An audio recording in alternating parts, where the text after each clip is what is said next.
Hello friends, welcome to एग्रियन, जो कि preparation करवाता है एग्रीकल्चर सब्जेक्ट की। तो आज हम जो डिस्कस करने वाले हैं, हमारा आज का टॉपिक है यूपीएससी में प्रीवियस ईयर में जो एग्रीकल्चर के क्वेश्चन आए थे प्री में, उन पर आज हम डिस्कस करेंगे। तो चलिए वन बाय वन सभी क्वेश्चनों को हम डिस्कस करते हैं। तो हमारा फर्स्ट क्वेश्चन है, in India which of the following can be considered as public investment in agriculture? India में जो नीचे दिए गए हैं आपके ऑप्शन, उनमें से कौन सा पब्लिक इन्वेस्टमेंट माना जाता है एग्रीकल्चर में? तो हम देखते हैं पहला ऑप्शन क्या है हमारा, fixing MSP for agriculture produce of all crops. तो जो एमएसपी फिक्स करना होता है किसका, एग्रीकल्चर प्रोड्यूस का, क्या वो पब्लिक इन्वेस्टमेंट में आता है या नहीं एग्रीकल्चर के? तो सबसे पहले हम जानते हैं इन्वेस्टमेंट क्या होता है। इन्वेस्टमेंट हम उसको कहते हैं जिसमें हम एक्सपेंडिचर करें, अगर हम इन्वेस्ट करें तो उससे हमको इनकम अर्न हो। अगर हमारी इनकम नहीं होती है तो हम उसको इन्वेस्टमेंट नहीं कहेंगे, इन्वेस्टमेंट वो नहीं होगा। तो पहला हम देखते हैं कि एमएसपी जो होता है एग्रीकल्चर प्रोड्यूस में, क्या वो इन्वेस्टमेंट है? नहीं। देखा जाए जो हमारा डाटा है गवर्नमेंट का निकलता है, उसमें ये देखा जाता है कि एमएसपी की वजह से काफ़ी सारा जो हमारी गवर्नमेंट है उस पर बर्डन है। तो इस वजह से ये जो एमएसपी है वो एक तरीके से पब्लिक इन्वेस्टमेंट नहीं है। गलत हो गया फर्स्ट। अगर हमारा फर्स्ट गलत हो गया तो ऑप्शन ए गलत हो गया हमारा, बी गलत हो गया हमारा, डी गलत हमारा हो गया। हमारा क्या आ गया, सी आ गया। हमारे एक ही ऑप्शन से आंसर निकल गया। लेकिन चलिए हम आगे देखते हैं सभी ऑप्शनों को। तो हमारा बी ऑप्शन क्या है, computerisation of primary agricultural credit societies. तो अब हम ये जानते हैं कि प्राइमरी एग्रीकल्चरल क्रेडिट सोसाइटी होता क्या है। तो ये एक तरीके की क्रेडिट सोसाइटी होती है जो कि स्मॉल फार्मर, मार्जिनल फार्मर, इन सभी को क्या देती है, क्रेडिट देती है किसी इंटरेस्ट रेट पे। उनका कुछ इंटरेस्ट होता है, उस इंटरेस्ट रेट पे पर ईयर के अनुसार वो देती है। तो अगर गवर्नमेंट वहाँ कंप्यूटराइजेशन करवा देगी तो उससे क्या होगा, इफ़िशियंसी उसकी बढ़ जाएगी और जो उसका वर्क है वो बहुत तेज़ी से होने लगेगा। तो स्वाभाविक सी बात है कि इनकम में क्या होगा, इंक्रीज होगा। अगर किसी चीज़ की इफ़िशियंसी बढ़ती है तो उसका इनकम अपने आप बढ़ता है। तो सेकंड सही है। अब सोशल कैपिटल डेवलपमेंट की जो हमारी सरकार है, किसी चीज़ पे मान लीजिए किसी स्किल है, स्किल के डेवलप करने के लिए फार्मर पे जो इनकम करती है या इन्वेस्ट करती है, उससे क्या होगा कि आगे चलकर वो एक ह्यूमन रिसोर्स जो है हमारा फार्मर जो है आगे और अच्छी इनकम जनरेट करेगा। अगर हमने उसको स्किलफुल कर दिया, वो आगे चल के एक अच्छी इनकम जनरेट करेगा जो कि हमारे क्या करेगा, नेशनल इनकम को इंक्रीज़ करेगा। तो बिल्कुल सही है, सोशल कैपिटल डेवलपमेंट जो है वो है क्या, पब्लिक इन्वेस्टमेंट। अब हम चलते हैं फोर्थ पे। फोर्थ क्या था हमारा, free electricity supply to farmers. तो बिल्कुल ये गलत है, क्योंकि अगर आप फ्री देंगे तो फ्री का अर्थ ही हुआ कि कुछ पाना नहीं, सिर्फ देना देना। आप दे ही दे रहे हैं, ले कुछ नहीं रहे, या ना कुछ उससे आपको प्राप्त होगा आगे चल के। तो ये हमारा क्या हो गया, गलत हो गया। उसके बाद हमारा क्या, फिफ्थ क्या है, waiver of agriculture loan by the banking system. ये भी गलत है, ये भी इन्वेस्टमेंट नहीं है, क्योंकि इसमें तो आप प्रिंसिपल अमाउंट भी आप छोड़ दे रहे हैं। जो एग्रीकल्चर लोन है उस पर आप छूट दे रहे हैं, तो आप क्या कर रहे हैं, अपना प्रिंसिपल भी छोड़ दे रहे हैं। तो इसमें तो कोई रिटर्न भी नहीं आएगा, ऊपर से आपका प्रिंसिपल भी चला जाएगा। अब हम देखते हैं setting up of cold storage. Cold storage facility को गवर्नमेंट द्वारा जो सेटअप किया जाता है, तो हाँ बिल्कुल ये इन्वेस्टमेंट है। क्यों, क्या, क्योंकि कोल्ड स्टोरेज क्या करता है, सेल्फ लाइफ जो होती है किस की, वेजिटेबल की हो गई, आपके फ्रूट्स की हो गई, उनको इंक्रीज करता है। तो और ये क्या लेते हैं फार्मर, इस पर क्या देते हैं, कुछ इसका चार्ज होता है, उस चार्ज को देते हैं कोल्ड स्टोरेज के, और अपना क्या करते हैं, स्टोर करते हैं अपनी वेजिटेबल, अपने फ्रूट्स। तो बिल्कुल इससे इनकम जनरेट हो रहा है, तो ये सही है आपका। तो इसमें ऑप्शन क्या बन गया आपका, 2, 3 एंड 6। चलिए नेक्स्ट क्वेश्चन पे चलते हैं। तो हमारा सेकंड क्वेश्चन जो है, which of the following factors और policies were affecting the price of rice in India in the recent past. जो मतलब जो ऑप्शन दिए गए हैं नीचे, इनमें से कौन से ऐसे फैक्टर हैं जो अफेक्ट करते हैं किसको, जो हमारी राइस की प्राइस है। तो चलिए हम देखते हैं। तो हमारा पहला है मिनिमम सपोर्ट प्राइस। जी बिल्कुल, जो मिनिमम सपोर्ट प्राइस होता है वो अफेक्ट करता है किसके, आपकी राइस की प्राइस को। मान लीजिए एमएसपी इस ईयर आपकी 2000 है और इससे पहले क्या थी वो 1500 थी अगली साल। तो इस साल अगर मार्केट में देखा जाए 2000 फिक्स की गई है, तो मार्केट में देखा जाए नॉर्मली तो वो रेट नहीं मिलता जिस पे एमएसपी होती है। तो अगर 1500 अगली बार था, आपकी बार एमएसपी 2000 हो गई है, तो मिनिमम अगर मार्केट में बिकेगा तो 1800 का बिकेगा। तो स्वाभाविक सी बात है कि प्राइस को फ्लक्चुएट किया, उसके बाद जब ये कंज्यूमर के पास जाएगा तो उसी अनुसार उसका प्राइस बढ़ जाएगा अगली बार से। तो जो मिनिमम सपोर्ट प्राइस है वो अफेक्ट करता है प्राइस ऑफ राइस को। दूसरा क्या है, गवर्नमेंट ट्रेडिंग। तो बिल्कुल जो एक्सपोर्ट इंपोर्ट गवर्नमेंट करती है या जो ट्रेड करती है, तो उसकी वजह से प्राइस जो होता है राइस का वो फ्लक्चुएट हो सकता है। कि मान लीजिए जब कम पड़ अपने यहाँ, मान लीजिए किसी चीज़ राइस है अपने यहाँ कम पड़ गया, गवर्नमेंट ने उसको क्या किया, इंपोर्ट कर लिया। इंपोर्ट करने के बाद गवर्नमेंट ने उससे क्या किया, यहाँ की राइस की जो अवेलेबिलिटी कमी थी उसको पूरा कर दिया, तो प्राइस क्या हो जाएगा, कम हो जाएगा। अगर वही एक्सपोर्ट कर दिया और जो राइस है अपने यहाँ वो कम हो गया कंज्यूमर्स के लिए, तो क्या होगा, उसकी प्राइस इंक्रीज़ हो जाएगी। उसके बाद है गवर्नमेंट स्टॉक पिलिंग। तो बिल्कुल आपने एसेंशियल कमोडिटी एक्ट जो अभी हाल में ही आया उसमें पढ़ा होगा कि जो स्टॉकिंग है, स्टॉक एक प्रॉब्लम है। अगर देखिए तो कई ब्लैक स्टॉकिंग करते हैं कई लोग, कई तरीके के डीलर्स जो होते हैं, उससे क्या होता है कि प्राइस फ्लक्चुएट हो जाता है। तो बिल्कुल गवर्नमेंट स्टॉक पिलिंग जो है वो फ्लक्चुएट करेगा प्राइस को। उसके बाद हम आते हैं कंज्यूमर सब्सिडीज़। तो बिल्कुल जो प्राइस जो होती है राइस की सब्सिडीज़ से भी फ्लक्चुएट होती है। मान लीजिए जैसे एफसीआई, गवर्नमेंट एफसीआई द्वारा क्या देती है बीपीएल कार्ड होल्डर को, गेहूँ और धान देती है। तो उससे क्या होता है, प्राइस जो होता है बहुत कम होता है उसका। तो बिल्कुल प्राइस फ्लक्चुएट हो रहा है। तो इसमें क्या है, 4 ऑप्शन सही हैं, 1 2 3 4। तो चलिए नेक्स्ट क्वेश्चन पर चलते हैं हम अपने। अब हमारा जो थर्ड क्वेश्चन था वो था किसान क्रेडिट कार्ड पर, कि जो किसान क्रेडिट कार्ड है उसमें जो शॉर्ट टर्म क्रेडिट है वो सपोर्ट गिवन टू फार्मर किन पर्पज़ की वजह से शॉर्ट टर्म क्रेडिट किसानों को दिया जाता है। तो पहला ऑप्शन है इसमें working capital for maintenance of farm assets. तो पहले आप जान लें जो किसान क्रेडिट कार्ड स्कीम होता है वो 1998 में सर्वप्रथम स्टार्ट हुई। उसके बाद इसकी जो कमेटी रिकमेंडेशन की थी, आर बी गुप्ता कमेटी थी। ये इम्प्लीमेंटेड नाबार्ड और आरबीआई द्वारा की जाती है, नाबार्ड और आरबीआई द्वारा की जाती है आपकी, आरबीआई द्वारा। उसके बाद इसमें जो शॉर्ट टर्म लोन होता है वो कितने होते हैं, 6 से 18 मंथ का होता है। किस लिए दिया जाता है, ये प्रोडक्शन पर्पज़ के लिए दिया जाता है, इनपुट के लिए आपको, प्रोडक्शन पर्पज़ के जो इनपुट होते हैं। उसके बाद आपको किस लिए दिया जाता है, पोस्ट हार्वेस्ट के लिए। आपको किस लिए दिया जाता है, पोस्ट हार्वेस्ट के लिए। तो ये इन चीज़ों के लिए आपको शॉर्ट टर्म लोन दिए जाते हैं। तो चलिए हम ऑप्शन पे चलते हैं। तो पहला ऑप्शन क्या था, working capital for maintenance of farm assets. बिल्कुल मैंने आपको बताया वर्किंग कैपिटल के लिए, इनपुट्स के लिए आपके ज़रूर दिए जाते हैं जो है शॉर्ट टर्म। तो चलिए ये सही है। सेकंड आपका क्या है, purchase of combine harvester, tractors and mine trucks, जो कि बिल्कुल गलत है। जो लॉन्ग टर्म आपके होते हैं, जो लॉन्ग टर्म आपका जो क्रेडिट दिया जाता है उसके अंतर्गत कंबाइन हार्वेस्टर, ट्रैक्टर और माइन ट्रक के लिए दिया जाता है। तो ये आपका सेकंड गलत है।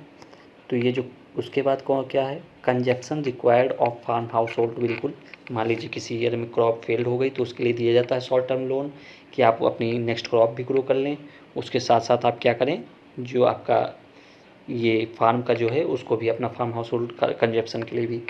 उसके बाद मैंने आपको बताया ही पोस्ट हार्वेस्ट एक्सपेंसेस के लिए, आपको कोल्ड स्टोर में रखना है, ट्रांसपोर्ट करना है, ग्रेडिंग करनी है, इन सब चीज़ के लिए दिया जाता है। उसके बाद आता है construction of family house and setting up of village cold storage facility, जो कि गलत है। फैमिली हाउस के लिए कभी नहीं दिया जाता है और ना कि setting up of village cold storage के लिए भी नहीं इसको दिया जाता है। इसको सेटिंग अप ऑफ आप बनाने के लिए नहीं दिया जाता, लेकिन हाँ अगर फार्मर अपने फ्रूट और वेजिटेबल किसी कोल्ड स्टोरेज में रखना चाहता है तो उसके लिए शॉर्ट टर्म लोन दिया जाता है। बनाने के लिए तो भाई इसमें लॉन्ग टर्म लगेगा, जो है लॉन्ग टर्म स्टोरेज लगेगा। ओके चलिए हम अपने नेक्स्ट क्वेश्चन पे चलते हैं। तो इसका आंसर क्या हुआ, फर्स्ट थर्ड और फोर्थ। चलिए नेक्स्ट क्वेश्चन पे चलते हैं। अब हम पढ़ेंगे फोर्थ क्वेश्चन। तो ये क्या है, what is the use of biochar in farming. Biochar का यूज क्या होता है फार्मिंग में। तो सबसे पहले हम जानते हैं बायोचार होता क्या है। तो बायोचार एक तरीके से थर्मो केमिकल प्रोसेस होती है किसकी, बायोमास की, या कह सकते हैं इसको जो पैरोलिसिस प्रोसेस होती है किसकी, बायोमास की। तो उससे क्या होता है, बायोचार डेवलप होता है किसमें, in the absence of oxygen, oxygen की एब्सेंस में जो होता है। तो हम देखते हैं बायोचार के बारे में। तो biochar can be used as a part of the growing medium in vertical farming. तो बिल्कुल पहले हम जानते हैं वर्टिकल फार्मिंग क्या होती है। ये एक तरीके की फार्मिंग होती है जिसमें वर्टिकल होता है, vertical layer by layer vertically होते हैं। उसमें हम क्या करते हैं, क्रॉप को ग्रो करते हैं। तो उसमें जो बायोचार होता है तो बिल्कुल ये मीडियम के रूप में यूज किया जाता है क्योंकि इसके अंदर जो जल धारण क्षमता होती है बहुत ज़्यादा होती है, कार्बन नाइट्रोजन इसमें अच्छी मात्रा में पाए जाते हैं। और जो होता है ये क्या होता है, ये बहुत अच्छी तरीके से इस पर वर्क करता है इसकी ग्रोथ और डेवलपमेंट के लिए यहाँ क्रॉप की वर्टिकल फार्मिंग में। तो हम चलते हैं, तो ये सही है। नेक्स्ट क्या है, when biochar is a part of growing medium it promotes the growth of nitrogen fixing microorganism. बिल्कुल जैसा मैंने आप लोग को बताया कि जो बायोचार होता है वो क्या होता है, पोरस होता है, कार्बन नाइट्रोजन होता है। और जहाँ कार्बन नाइट्रोजन अच्छी मात्रा में होते हैं और सॉइल पोरस होता है तो वहाँ चाहे वो नाइट्रोजन फिक्सिंग बैक्टीरिया हो या आपका सल्फर ऑक्सीडाइजिंग बैक्टीरिया हो या फॉस्फोरस सोल्युबलाइजिंग बैक्टीरिया हो, ये सब क्या होगी, उनकी अच्छी ग्रोथ होगी, उनको प्रमोट करेगा। तो हमारा क्या है, सेकेंड भी सही है। अब हम थर्ड पे चलते हैं। When biochar is a part of growing medium it enables the growing medium to retain water for a longer period. तो मैंने आपको पहले ही बताया इसमें जल धारण क्षमता बहुत अच्छी होती है, तो ये भी सही है। तो फर्स्ट सेकंड थर्ड हमारा तीनों सही है। तो हमारा आंसर क्या होता है, फोर्थ आंसर है हमारा। चलिए हम चलते हैं अब नेक्स्ट क्वेश्चन पर। अब फिफ्थ क्वेश्चन है, व्हाट इज़ और are the advantages of zero tillage in agriculture. Agriculture का में जीरो टिलेज का क्या एडवांटेज है। आप अगर फिगर देख रहे होंगे तो इसमें जीरो टिलेज है। इसमें क्या किया जाता है कि जो सॉइल का है मैनिपुलेशन बिल्कुल नहीं किया जाता है, और जो प्रीवियस ईयर की क्रॉप होती है उनको हार्वेस्ट करके जो उनके बायोमास रेजिड्यू होते हैं वहीं छोड़ दिए जाते हैं और नेक्स्ट क्रॉप जो है उसी पे सो कर दी जाती है डायरेक्ट करके या ट्रांसप्लांटेड। लेकिन जो उसके क्या कहते हैं रेजिड्यू होते हैं उनको वहीं पड़े रहने दिया जाता है, और क्या कहते हैं जो सॉइल है उसको मैनिपुलेशन या जुताई नहीं की जाती है। तो ये हमारा क्या हो गया है, जीरो टिलेज हो गया। तो अब हम देखेंगे इसमें ऑप्शन पहला क्या है, sowing of wheat is possible without burning of previous crop. बिल्कुल यहाँ आप देख रहे हैं जो वीट की सोइंग पॉसिबल है बिना प्रीवियस क्रॉप को बर्न किए जो उसके रेजिड्यू हैं। फिर उसके बाद हम चलते हैं second, without the need for nursery of rice sampling direct planting of paddy seed in the wait soil is possible. बिल्कुल पॉसिबल है। आप यहाँ देख रहे हैं बिना किसी के मतलब क्या किए, बिना नर्सरी लगाए डायरेक्ट जो सोइंग है हम पैडी की कर सकते हैं, पैडी जो सॉइल होती हैं। और carbon sequestration is in the soil possible, बिल्कुल पॉसिबल है। मैंने आपको बताया कि जो बायोमास रेजिड्यू होते हैं खेत में पड़े रहते हैं तो क्या करते हैं आगे चल के वो कार्बन सिक्वेस्ट्रेशन कहते हैं। तो 1 2 3 तीनों सही हैं इसमें। हमारा आंसर क्या बना, डी। चलिए नेक्स्ट क्वेश्चन पे चलते हैं। तो हमारा सिक्स्थ क्वेश्चन है, according to India's national policy on biofuel which of the following can be used as raw material for the production of biofuels. तो मतलब जो ये नीचे ऑप्शन दिए गए हैं इनमें से कौन रॉ मटेरियल के रूप में यूज किया जा सकता है, किसके अनुसार, नेशनल पॉलिसी ऑन बायोफ्यूल्स के अनुसार। तो पहला क्या है, कसावा, बिल्कुल सही है, कसावा किया जा सकता है। डैमेज व्हीट कैन ग्रेन बिल्कुल किया जा सकता है। ग्राउंड सीड नहीं किया जा सकता। हॉर्स ग्राम नहीं किया जा सकता। रॉटन पोटैटोज बिल्कुल, क्योंकि इसमें स्टार्च होता है। और जो हमारा बायोफ्यूल होता है उसमें क्या होना चाहिए, स्टार्च और शुगर वाली जो फसलें होती हैं उनसे अच्छा बायोफ्यूल तैयार किया जा सकता है। और जहाँ तक वो रॉटन जो हो, डैमेज्ड जो हो, जो हम लोग यूज़ नहीं करते उनको यूज़ किया जाएगा तो हमारे लिए ज़्यादा बेनिफिशियल होगा। और शुगर भी शुगर होता है तो बिल्कुल इससे इससे बायोफ्यूल तैयार किया जा सकता है। तो हमारा ऑप्शन क्या बना? फर्स्ट, सेकेंड, थर्ड, फिफ्थ और सिक्स्थ। तो फर्स्ट, सेकेंड और फिफ्थ और सिक्स्थ, ये हमारा ए ऑप्शन आंसर सही है। चलिए हम नेक्स्ट क्वेश्चन पे चलते हैं। हमने with reference to pulse production in India considered the following statement. Pulse production के अनुसार जो नीचे ऑप्शन दिए गए हैं उनको हमें देखना है कौन सही है और फिर उसको ऑप्शन में हमें लगाना है। तो हम देखते हैं, पहला जो हमारा है, black gram can be cultivated as both kharif and rabi crop. बिल्कुल सही है। जो हमारे ब्लैक ग्राम है उसको हम यूज कर सकते हैं या कल्टीवेट कर सकते हैं खरीफ और रबी दोनों सीजन में। उसके बाद हम चलते हैं नेक्स्ट पे, green gram alone account for nearly half of the pulse production. बिल्कुल गलत है, क्योंकि जो हमारा ग्रीन ग्राम है वो हाफ नहीं करता है पल्स प्रोडक्शन का। ये हमारा जो कौन सा होता है, ग्राम होता है। जो हमारा चना होता है वो नियरली हाफ जो होता है पल्स प्रोडक्शन का अकाउंट करता है। तो ओके, हम चलते हैं थर्ड पे। तो in the last 3 decades while the production of kharif pulses increased, the production of rabi pulses decreased. तो पहली बात आप जान लीजिए, जो हमारी मेजर पल्स क्रॉप हैं या जो ज़्यादा शेयर है जिनका, वो रबी सीजन में ग्रो होती हैं।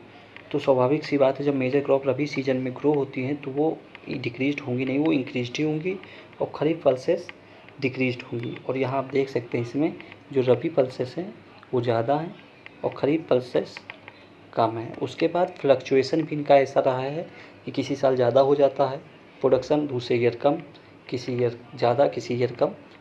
तो उससे क्या है, ये हमारा गलत है। और जो हमारा ग्रीन ग्राम था ये भी गलत था। तो हमारा इसका आंसर क्या हुआ? First answer only. तो चलिए हम अपने नेक्स्ट क्वेश्चन पे चलते हैं।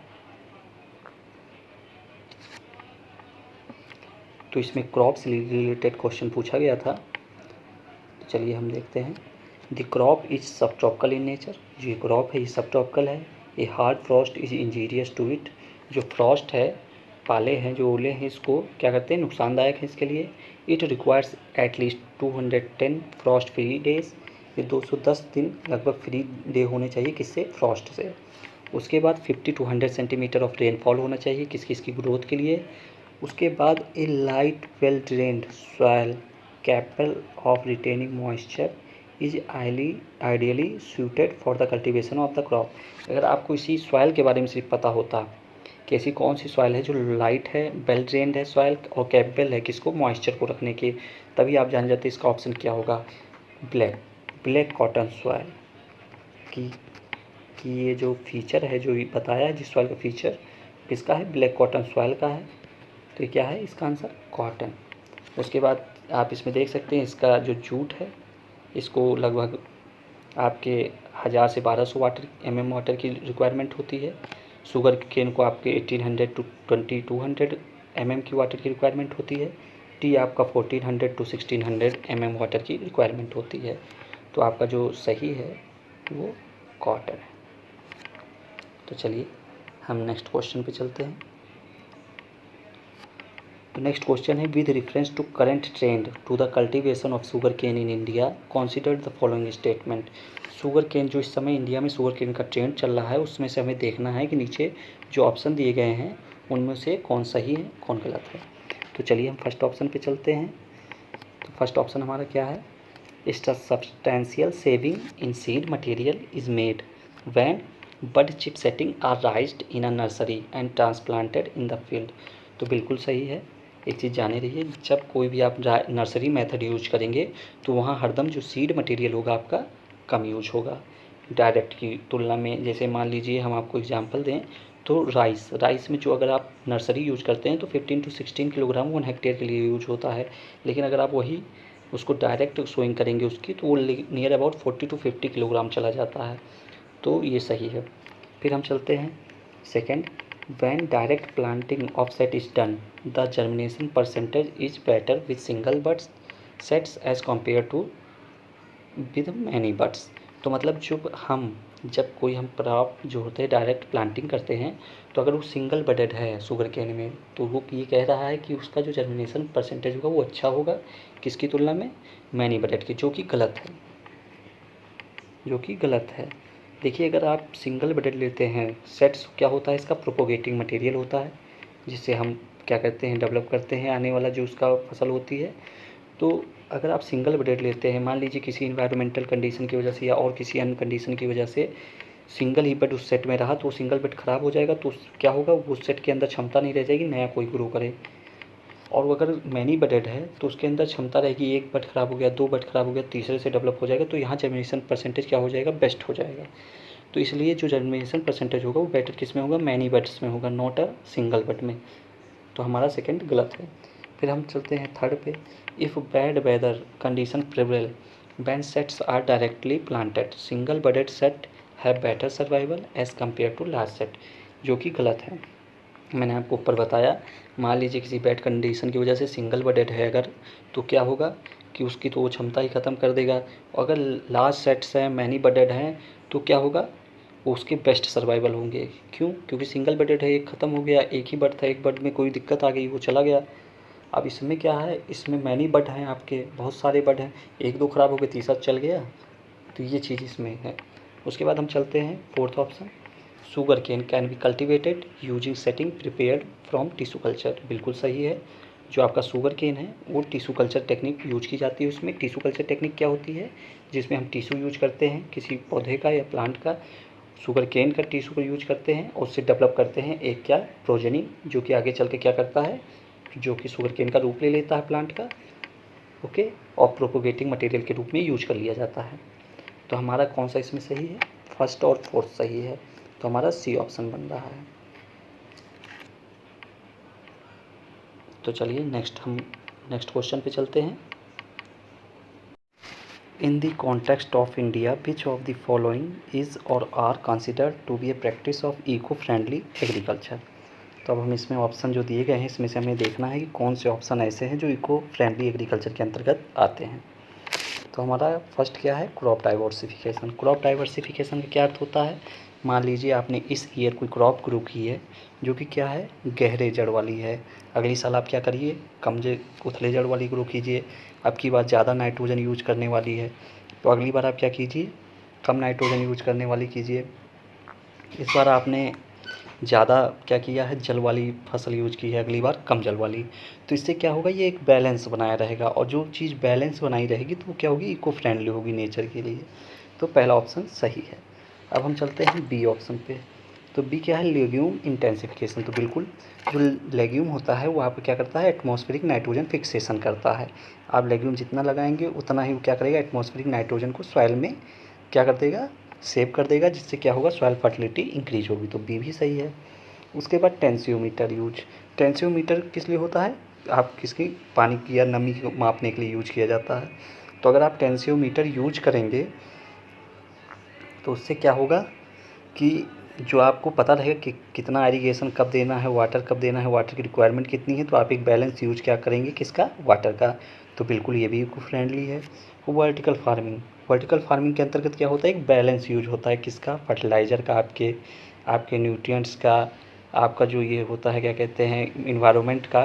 तो इस वजह से ये भी एक तरीके से इको फ्रेंडली ही है। तो इसमें जो ऑप्शन 1, 2, 3, 4 हैं, ये सब इको फ्रेंडली हैं।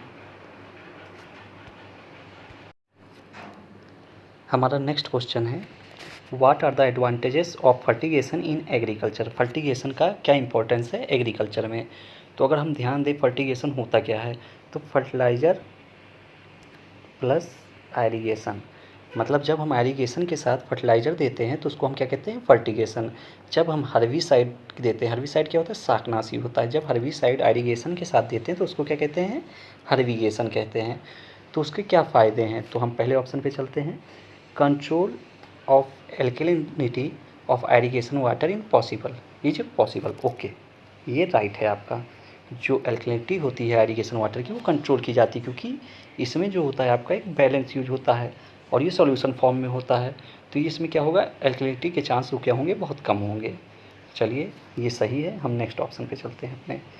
नेक्स्ट क्या है, efficient application of rock phosphate and all other phosphatic fertiliser, जो कि गलत है।